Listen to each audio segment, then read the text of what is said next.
night to make you go to sleep, no problem. Human growth hormone comes along and fixes things.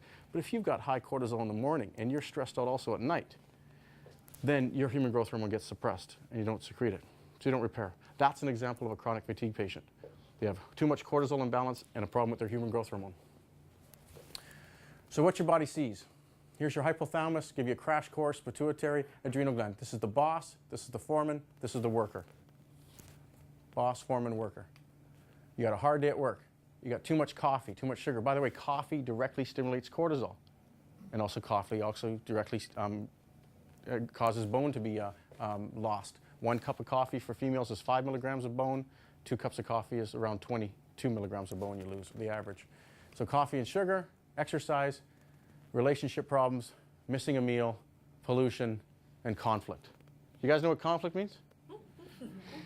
Conflict means a decision between some part of you that feels and some part of you that thinks. Right? So what you think to be true and what you feel to be true. And if you don't have any conflict, either you're numb or those two are getting along. In other words, your heaven and hell get along. Okay? That's the idea. So that the absence of conflict doesn't mean peace. But peace, however, does mean you don't have any conflict.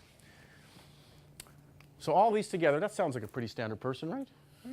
Except for maybe, maybe, I don't know, that's a pretty standard person. Anyway, the boss would talk to the foreman saying, my God, there's a danger, danger, danger. It releases a hormone called cortisol and several other ones. And this is the cascade that happens every day, all the time.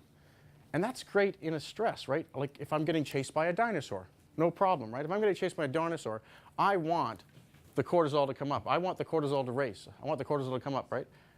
And I'm going to give you this example of being chased by the dinosaur. Some of you have heard this already. Who's heard my dinosaur story?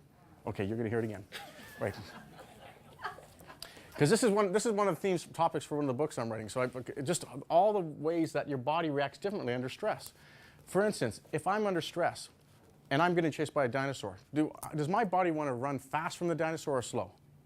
Fast. So it's going to shoot more blood to my muscles, right? Which means it's going to take it away from my digestion, which means I'm not going to digest and assimilate my nutrition as well. So chronic digestive problems under chronic stress. It also means if I'm shooting the blood fast, it means that I'm going to have a higher blood pressure because my body now wants to get blood to where it needs to go. So higher blood pressure problems with higher stress problems. It also means down the line, if I think about, if I'm now, say I'm bleeding, say I get cut by the dinosaur, my body gets used to a stress. It gets used to the inflammatory response. My body says, I don't want to die under stress. So I'm thinking, if I get cut by a dinosaur, am I going to clot faster so I don't bleed to death or clot slower so I do bleed to death under stress? Which one? Clot faster or slower? Faster. Does my body want me to bleed to death under stress? No. No. So that means if I don't bleed and I have more inflammation, that basically resorts to more clots, more strokes. Chronic stress always relates to more clots, more strokes. It also means more Alzheimer's, more Parkinson's because less blood's going to my brain because the blood is not being used there. More constriction. My vessels constrict. My smaller vessels constrict.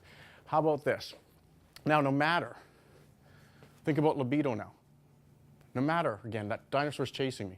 And no matter even how sexy the dinosaur is am I going to think about sex if my body's thinking stress? No.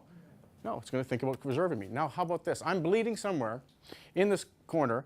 My body wants to save myself. Do you think it's going to make me gain weight so I can actually survive another day? Or do you think it's going to make me burn up muscle? Which one? Gain weight, gain fat. Conserving. So under stress, I gain weight. I have more blood pressure problems, more clotting problems, less circulation to my brain, more digestive problems. Do you understand? Down the line, every position. So that's the idea. Acute stress, no problem. But if you're always being chased by some form of some dinosaur in your life, there's always a conflict. An example is, how many of us are afraid of the unknown? Oh, yeah, sure, none of you. The unknown's very scary. Yeah. It's the unknown. And that sometimes what happens is that we sometimes think about the future based on our past hurts. And if we think about our future based on our past hurts, that tends to take us away from the present moment. And that causes stress. Our body doesn't know the difference, remember?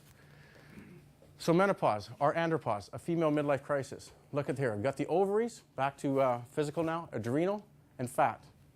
And your body makes, your adrenal gland makes all these hormones, your ovaries makes these hormones, and your fat can make hormones. In fact, a female going through menopause, their body will try to actually make them crave more carbs to actually store more fat.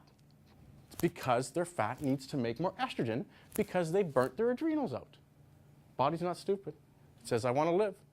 I want to survive. Your body if you're going through hormonal changes, 5 to 10 years around menopause, if you've burnt your adrenals out, your body will actually try to make more fat and make you even crave more carbs to make more fat, because fat makes estrogen and estrogen makes fat. So here's what happens. Your ovaries, your adrenals, and your fat tissue make all hormones. Your ovaries go down in menopause. This is actually for females. Guys, it works similar to this, so they don't have as complicated of a system. It's more straight line. Adrenals, if you've been liking this world, you've got a lot of things wearing those out. What's going to happen? Fat.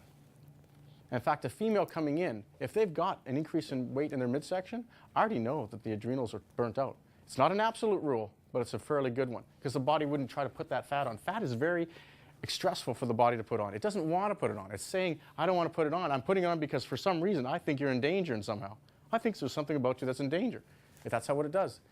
Or it's deficient. So menopause or andropause, a woman's or man's body undergoes a number of changes. The bottom line there is that they're all a progressive decrease in hormones, and they all can be supported.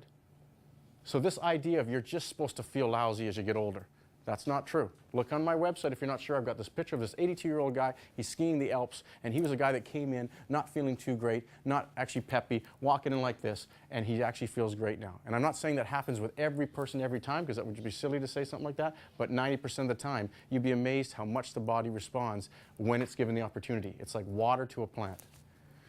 So I keep finding these all over the house. My doctor says bone loss is normal for my age. Again, don't confuse normal for common. Don't confuse